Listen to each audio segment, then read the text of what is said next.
All right, it's been 3 years since I've stood here, so thank you for inviting me back. I always think it'll be my last time for reasons like that. There was a global pandemic in the last 3 years since I've been here.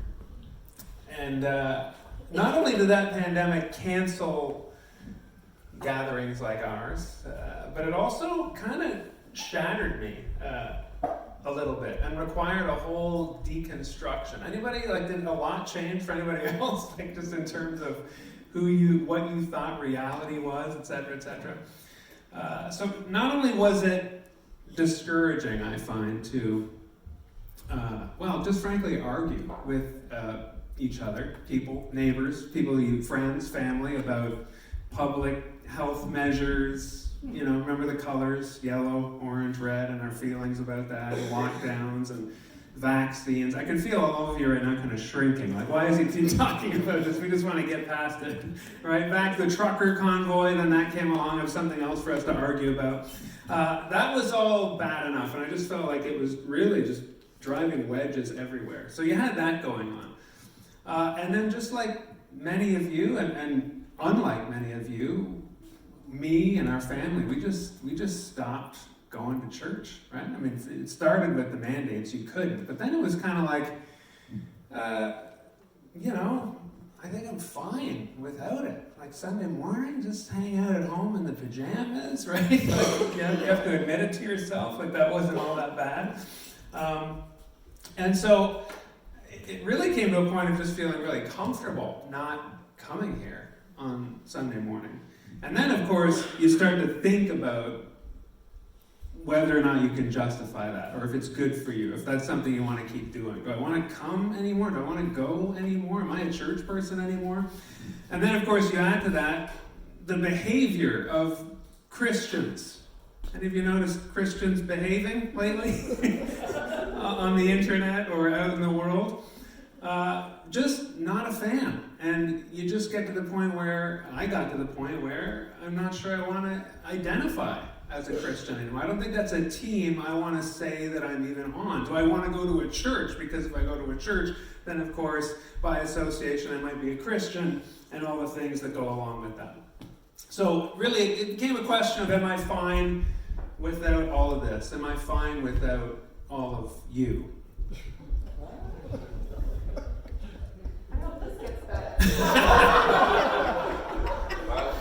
It did, because what I've done in the last few years, I've just really done well in my business. That's what I'm here to say. There's my YouTube channel.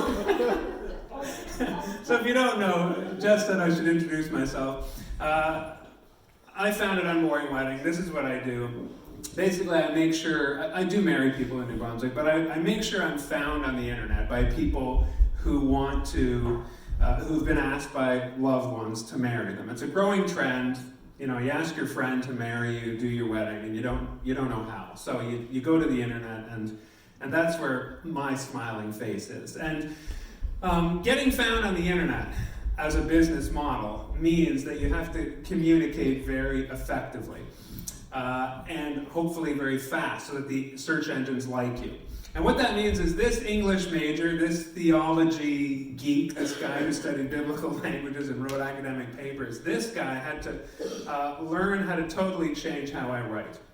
And one of the things that you learn when you learn to write copy for the internet is people love listicles. I bet every one of you has read a listicle recently, which you can see from my youth. 5 things for this, 10 steps for that, right? 4 this and 6 that, and those just get clicked. And so that's how I've learned to write and build a whole business on. You need catchy headlines that raise questions. People got to see your headline. Maybe it's 6 things or whatever, and they want to click on it because they've just got to know the answer.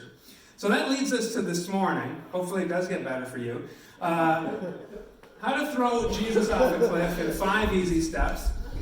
And taking inspiration from Jess last week, peace where there is no peace. How to live a joyless life. I know Walter said he was really curious on how to do that, so I'm here to talk. Jeez. I'm here to talk about that this morning. So in all my existential crisis over the last few years, there was a guy named Luke who, 2,000 years ago wrote a story that could have been written last year. It's so relevant. So that's what I want to share with you today. And if you've got a fraction of the existential angst about Christians, about what we are doing, about North American evangelicalism, about what Team Christian is doing, if you've got a fraction of the angst that I have about that, hopefully this story can help you as much as it's helped me navigate this. So, in the last 3 years, some things have become very clear to me in the time that I have spent away from you, away from church, and going through all this. I learned something else in my business as I was building it, in the world of marketing. And that is this. If you want to be very clear about reaching your customer, it's not a marketing class, but it'll help you. You need to ask one question to really drill down on and get the answer. And if you get this right, you're likely to be very successful. And if you get it wrong, you're going to spin your wheels endlessly and you're just not going to do well in business. And the question is, what does my customer want? I bet you didn't expect to hear the word customer this morning when you came here. So here I am, working on my business for the last few years, getting really clear on this and figuring out how to reach my customer on the internet, and trying to feed the family and pay the mortgage and, not fold during the pandemic and all that. And at the same time, again, answering questions, trying to figure out, do I need church? Do I want church? Am I a Christian? Do I care about this? I'm not going to church. Maybe I should just keep not doing that. And then I'm reminded, as I'm trying to figure all this out, how there is an ultimate question for unlocking, I think, problems that you want to solve in your life. Existential crisis navigating. One question that really solves it all, and that is this. What do I want? I really think that this is a crucial question to ask. And take it from me, I grew up in a Christian environment where this question was not allowed to be asked because inevitably, whatever the answer to that was, God hated it, right? I want to go dancing. No, you don't. God is against dancing. I want to go bowling. No, that's out too. God doesn't want anybody bowling, etc., right? So anything you wanted, anything you desired, it probably wasn't the right answer. So I grew up in an environment where you couldn't answer this question. You couldn't even ask this question because it was likely diametrically opposed. But in lots of therapy and things like that, I've learned to ask this question. This is a question that will alert you. Not only can it let you assess your life and where it is and where you're going and who you are and what you're good at, it's okay to stare into the brilliance of yourself, the abyss of yourself, and orient yourself with this question. Your trajectory, your desires, your dreams. What are you in alignment with? Well, this is another crucial question. As I've been trying to figure out my disgust with the church and the Christian industrial complex, and again, all those things, the ultimate question that you could land on in terms of asking about what churches and Christians are and what we are doing here, I think, is what did Jesus want? What do I want? What did Jesus want? That to me is kind of a North Star. What are we doing? Should we keep doing it? What am I doing? Should I keep doing it? And this is where Luke was so crystal clear. That's why I always love this season. I seem to speak only at Christmas around here, so maybe 2023, I'll see you then. I just love the Christmas story because it's just so over the top in the gospel writers. They're like, this is who 9-pound, 8-ounce baby Jesus was. This is what he was about. This is what he wanted. Now, so I'm gonna tell you a story this morning that Luke gets really quick. You have baby Jesus. You have the readings that were done this morning. Thank you for reading those so well. And then you have Jesus going out in the desert, and then basically the movie starts with this. And Luke is saying, let's get right into it. Now, so I'm going to call this Jesus Goes Home for the Weekend. It's not what Luke, you're not going to see that in the headings in your Bible. But basically, Jesus goes home for the weekend. That's the story. It's in Luke 4. And, I mean, full-on spoiler alert, this is how it ends, okay? When they heard this, all the synagogue were filled with rage. They got up, drove Jesus out of town, led him to the brow of the hill on which their town was built so they might hurl him off a cliff. That's the end. I just wanted to cut there because, it's good to know. We're here to talk about how to throw Jesus off a cliff today, and that's where the story ends up. So how did it come to that point, though? Jesus goes home for the weekend. How did the story end there? Well, I think it's really helpful to go through the steps, because then we'll see that this is not just the way Christians are behaving, the way that evangelicalism has just become, to me, very little of what Jesus actually stood for, is not a new problem. This is not just something that started with Ronald Reagan in the 80s, okay? This is something that apparently Luke wrote one generation after Jesus, and is saying, this is how you throw Jesus off a cliff, folks. And so here's how it went down. 5 steps, ready? 5 easy steps. The ultimate listicle. The first step is you want to identify with Jesus in some way. So you can't be indifferent to Jesus if you want to throw him off a cliff. You got to associate with him in some way. You got to have an opinion about Jesus. So preferably you feel a personal connection to Jesus.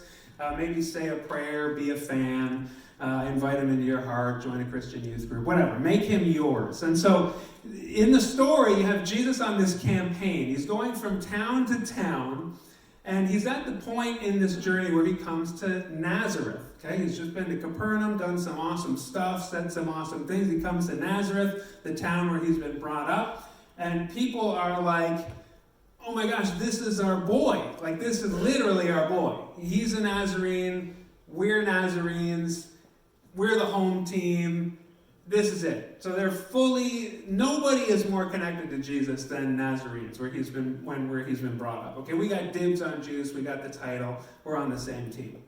Basically, Nazarenes are like the first Christians, okay? So, next thing that happens then, of course, is step number 2. We're moving quickly here. Invite Jesus to speak into your life. You want to throw Jesus off a cliff? Get him to say something, okay? And I don't mean let him speak into your life like you're looking through the letters of Paul coming up with theology about atonement and things. I mean, like, read his teachings, listen to the stories about Jesus, read the Gospels, the words he said, the way of death, the way of life, and really marinate in the teachings of Jesus, the supposed founder of this faith, okay? So that's what you're going to do next. So here's what Jesus said. On the morning he went, it's the weekend, it's the Sabbath day morning, just like a morning like this, and they invite him to speak. Jesus, come on. And this is what he said. The scroll of the prophet Isaiah was given to him. He unrolled the scroll and found the place where it was written, "The Spirit of the Lord is on me, because he's anointed me to bring good news to the poor. He has sent me to proclaim release to the captives, recovery of sight to the blind, let the oppressed go free, proclaim the year of the Lord's favor." And he rolled up the scroll and gave it back to the attendant and sat down, and the eyes of all in the synagogue were fixed on him. So in this context, he read this scroll, he did the reading, and then he sat down. And in this context, the speaker would sit down. Very often the listeners were the ones standing. So he sat down, and everyone, the eyes of all are fixed on him. They're wondering what he's going to say. Now this passage, this is not just any old random passage. Isaiah 61 is a prophecy about the anointed one, the chosen one of God, who's going to come on the scene. The whole history of Israel is just pregnant with this expectation that a new era would come. The lion lying down with the lamb, the ultimate deliverer, the Messiah, all those words that we come to know and they kind of wash over us. That's Isaiah 61. And so, Jews would have heard this all the time and said, yeah, we know this. What's he going to say about this morning? And what I find really awesome about this is Jesus' sermon is literally one sentence. So I wish I could have done that for you this morning, but we expect a little bit more. One sentence. And it couldn't be more massive. Only Jesus could pull this off. Today, this scripture has been fulfilled in your hearing. So basically, he is saying that's happening right now. Like, you're part of this. Hello, Nazarenes. Meet your Messiah, right? And a lot of time when we grow up hearing Christian stories, we think that's what made people really mad. Who is this guy to say he's doing that, right? I don't know if you've heard that version of it, where the outrage of Jesus saying he's the Messiah is, that's what made people want to kill him. And maybe that was true in some contexts, but again, he's in his hometown, home field. This is the home stadium. And what happens next is, he's saying this is a new epic and it's starting now. A whole new age, that messianic age, that thing we've been expecting for hundreds, thousands of years of Jewish history. It is happening now. You are a part of it. I'm a part of it. This thing is going down. It's a new day. And I just want to take a couple minutes here to really focus on what that expectation would have meant. That reading, Isaiah 61, good news to the poor. So Jesus has double meanings here, and I think it's important to emphasize that there are two ways to take good news to the poor. Again, we're so great at making this kind of spiritual, poor in spirit, but good news to the poor in this context meant the economically deprived and the socially outcast equally. In this context, sight to the blind meant like people's eyes that didn't work, and Jesus was going around healing people, and people who cannot see the way. It meant both of these things equally. And setting the oppressed free, of course, meant anyone denied justice by those in power, by the system. And it also meant, that word, aphiemi, letting go, forgiving. Letting go just means forgiving. And so there are these double meanings that Jesus is using here. But the year of the favor is the one that is a bit of a problem because it's so radical and so extreme, and there really is no double way to take this. A lot of the time in Christian history, and especially the socially comfortable like myself, like many of us, we like to keep things to that bottom row. Like, yeah, good news to the poor means like warm fuzzies in your heart because everything's going to be okay. Or sight to the blind is like you need to change your perspective. Or setting the oppressed free, well, it actually means just forgiving and stuff like that. It's very like in the cloud, kind of fuzzy.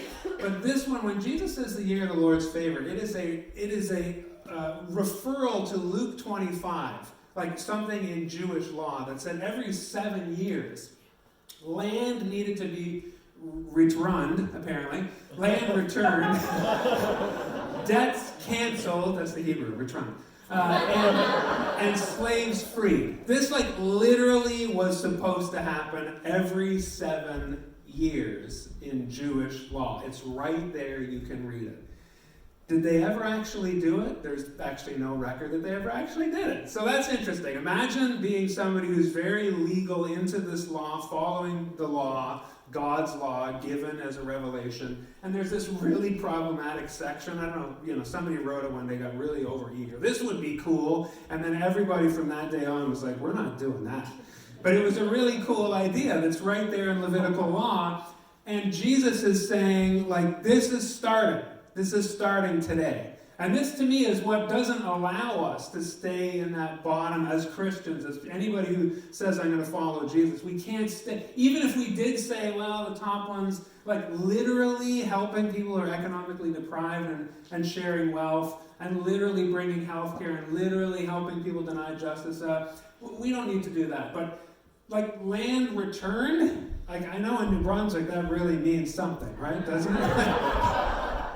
Debts canceled and anybody who's enslaved is released. That, man, super uncomfortable. But here's the thing. People did not get mad at that. The reviews came, and everybody's looking at them, and they're looking at him.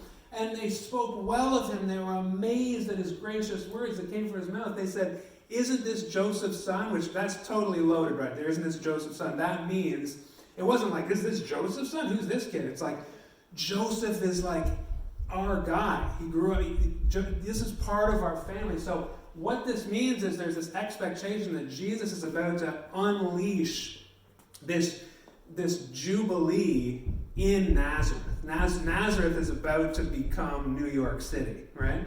Just like that overnight, because the Messiah is here.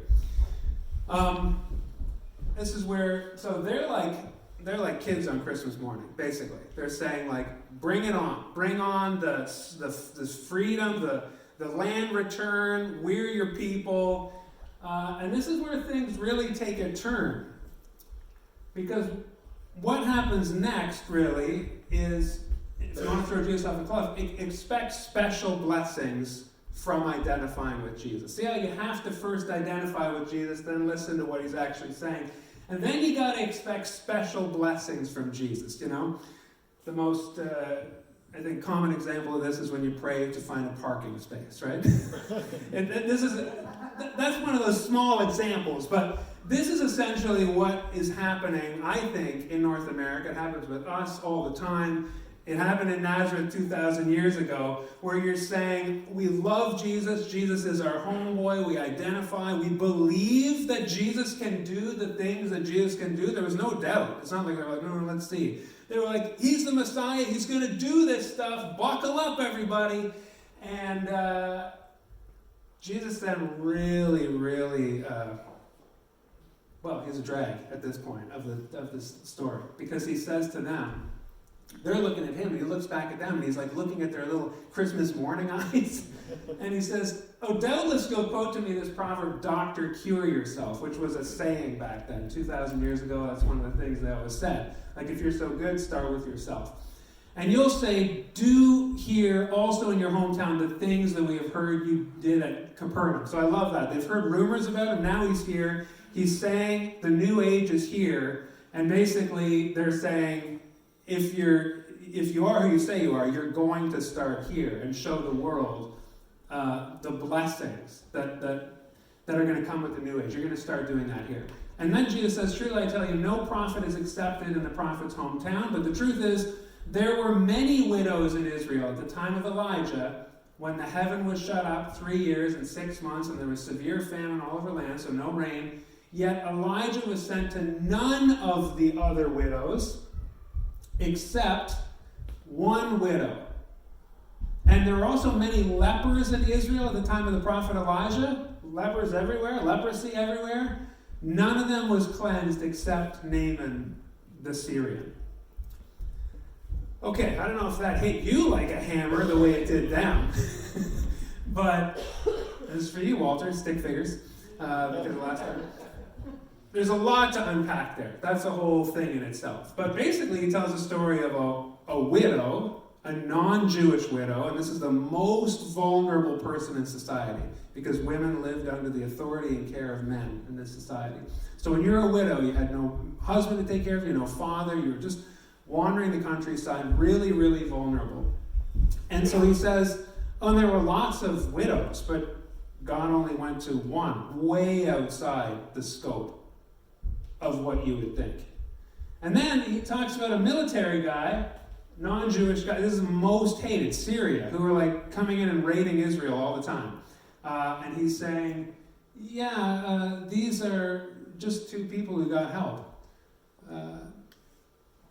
And so, what is it that you want again, guys, from Nazareth?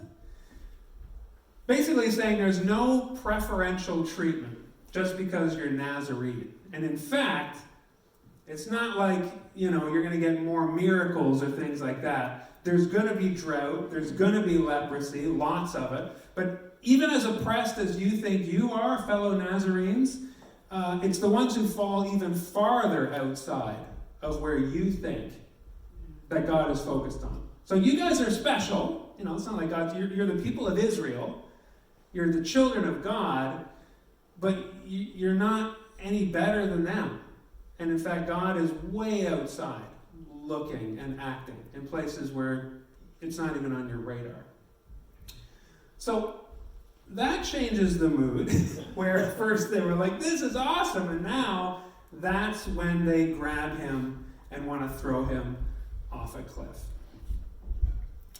This could have been a turning point. This could have been where it landed on them and they said, okay, we understand what you're saying. You're not a vending machine. God's not a vending machine. We cannot claim special status.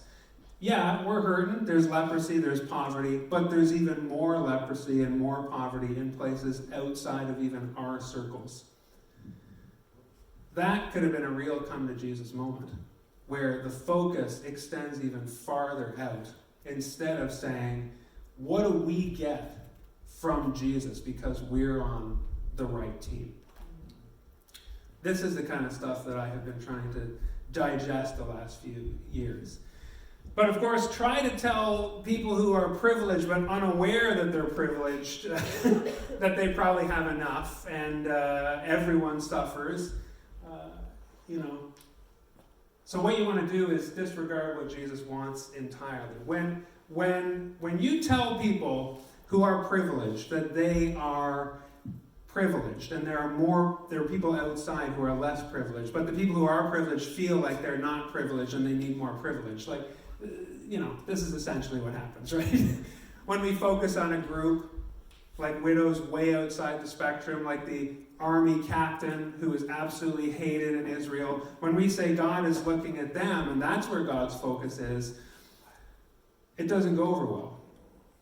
So I was raised to believe, and the Christian church conditions us to continue to believe, I think, that Jesus wants converts, right? We need to change people's opinions about Jesus, thoughts about Jesus, doctrines about Jesus.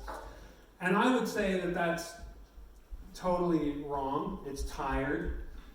Because what Jesus actually wants is disciples. But think about it, I grew up in the church Christian system. I was a minister. Discipleship class just usually means doctrine class, right? Getting what we believe on the church website down in our heads and getting that all straightened out. And I think what the world needs, that's the last thing the world needs. And I don't think Jesus was into that at all. What Jesus wants is disciples, people who are converted to be disciples to doing this stuff. And I think if we took a survey of our theology this morning, if there's 60 people here, we'd have 60 different theologies. And for some reason we think we better all get on the same page. I don't think Jesus cared about that at all. What Jesus wants is good news to the poor, sight to the blind, set the oppressed free, and the year of favor. And so once we figure that out, by the way, spoiler, they weren't successful in throwing Jesus off a cliff that day. And the reason for that is just they weren't powerful enough. So, number 5, bringing it home. Get more. If you want to successfully execute Jesus, you need some real powerful friends, okay? So, it seems to be that the trajectory of Luke 4, if you keep reading, you get more and more powerful people aware of Jesus. He gets on the radar of the megachurch clergy and the judges and the politicians and the generals and Pontius Pilate, the people who make the laws. And he increasingly gets into these circles. And the problem is the people who are following him, right, one day, Hosanna, Hosanna, start to cozy up to those people and work together to bring him down. And really the reason for that is simple. Power cannot accommodate this. It just can't. They are like oil and water. So if you're really committed to eradicating the work of the good news for the poor, you need to start making alliances with people who wield real power. Okay, if you just try to grab Jesus by the scruff of the neck and bring him to a cliff, Luke doesn't seem to know how Jesus got away. He was just like, and he passed among them. So, he got away. But the story ends. That Luke ends with Jesus on a cross. And the first few hundred years of Christian history are Christians being martyred, for sure. All through Scripture, and ancient history, and recent history, and Canadian history, though, the system is working so hard to maintain the status quo and keep the door closed to new voices, because power will not accommodate the things that Jesus wants. And for me, this is where the church has failed and continues to fail so miserably. Well-intentioned people who know a lot about Jesus, the people of Nazareth, so to speak, people who are so connected to Jesus.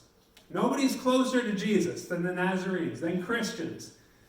Go to church and read the Bible and listen to sermons and pray and become so seduced by this notion, the last 3, become so seduced by saying, well, we need converts and we need clear doctrine, love God, love your neighbor.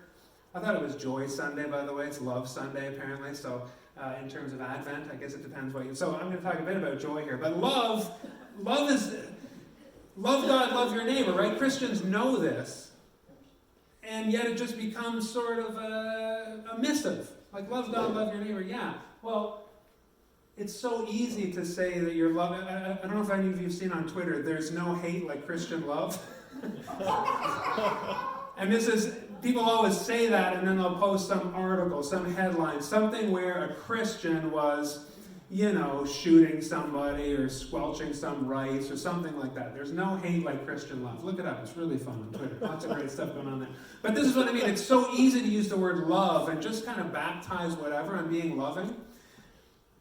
And I think the antidote to that is what Luke was saying here 2,000 years ago. Just very clearly, what does Jesus want? The last thing we need is to think that whatever the world was 50 years ago, those good old days, those golden years when Bing Crosby sang, whatever it was then, was the way the world should have been. And it's absolutely not true. And that's what's so striking about this story here, and why I asked for the readings this morning. Because it's very simple what happened to the people of Nazareth and the people of Israel and what we're still doing today. It was referred to a couple of times today in the readings. I don't know if you caught it. It sounded those readings, Mary and Zechariah, it sounded very like self-aggrandizing, didn't it? I don't know if a lot of you are like, oh, this is a bit weird. Like Israel, bring down the enemies, etc., etc. It just feels very exclusive. But the reason that you can say a prayer like that is every observant Jew knew the promise of Abraham. It was constantly in their mind. And the promise to Abraham goes like this: go from your country and your kindred and your father's house to the land that I will show you. I will make you a great nation. I'll bless you. I'll make your name great. And again, that sounds very like this is great stuff for us. This is like the Nazarenes. Like, what are you going to give us? When do we get to trounce our enemies? You see the disciples doing this all over the New Testament. When are we going to dominate? The rest of the promise, though, is the part that gets forgotten. And I think Christians are still forgetting it today. The so that clause. Very important. Why is all this happening? So that you'll be a blessing. And so that in you, all the households of the earth will be blessed. All the households of the earth will be blessed. That is the so that of the promise. That is how we lose our way, is when we forget that very important second part. The whole reason why God made that promise was doing that. And so, I don't know about you, but I'm just done with this. It's just become too much of this. Who's in, who's out, doctrinal racism. Oh, Christians, we're so persecuted. The world's so against us. Let's make laws and rules to prevent others from living their lives. Let's get more and more power, more money. We'll call it mission and we'll call it love. But man, anybody can see that it's not that. And then the worst thing is making it all spiritual, like I said, saying that, it's really just about love, and it's not really about sharing resources and making sure people can make rent. It's not really about making sure people have access to medical care, or people who are unjustly imprisoned, or whatever that means, they're denied. And again, we cannot make sense of this metaphorically, the last column. There's just no metaphor for that. It's literally something that was supposed to happen. And so, if this were Joy Sunday of Advent, this would be this is a joyless way to live. But I would also say, when you really look at it, it's pretty loveless as well. And it's pretty hopeless. So back to that question. What do I want? I don't know what you want. I'm still figuring out what I want, but that is the most honest question I think you could ask. And it is what brought me back here. It is what brought me back to being with you. Do I want what Jesus wanted? I think, again, who knows where you'll fall on that. Am I doing those things in the 4 columns? Probably not. But at least I can say, do I want to do those things? Am I in an environment? Is this a group of people who want that kind of thing? To me, that's the choice. That's the choice that Christians are facing. It's not a new choice, apparently. People have been throwing Jesus off a cliff for lots of years. I don't know if you saw, I just want to end with a very, very tangible example of what this could look like. Did anybody see this video this week at all. It was quite viral. So this is inside a shop in England. It's clearly a little cell phone shop. This became quite the mockery on the internet for 5 minutes, because what you're about to see is this hooded guy pretending he's shopping for phones, and he dashes for the door to steal them. And then he's actually locked in, because the cell phone owner, the owner of the shop, locks the door. The guy thought he could just run away and steal. So he kind of became a laughing stock. Like, oh, busted, dude. You know, there's a lot of satisfaction that this guy tried to steal the phones. And the comments, of course, you know, tons of comments about sue his ass, nail him to the wall, all that stuff. So not only are people making fun of this thief, but saying throw the book at him. This, if the video, there's a longer version, but the shop owner says, I should call the police right now. And the guy like is, well, come on, let me out, you know, and kind of getting aggressive. And he opens the door and lets him go. And that's where people are saying, put out a search for this guy. He got his face on video, etc. Here's the response of the shop owner when he found out that this was on all the news outlets.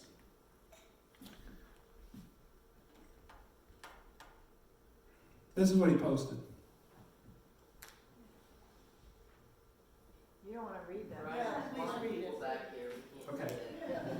The reason why I'm not reading it is I get too emotional. Many of you have come across a video of an attempted theft at our store. As much as we don't condone theft, we'd like to reach out to this individual. Times are difficult. If you're struggling to put food on the table, come visit us in the store to see how we can help.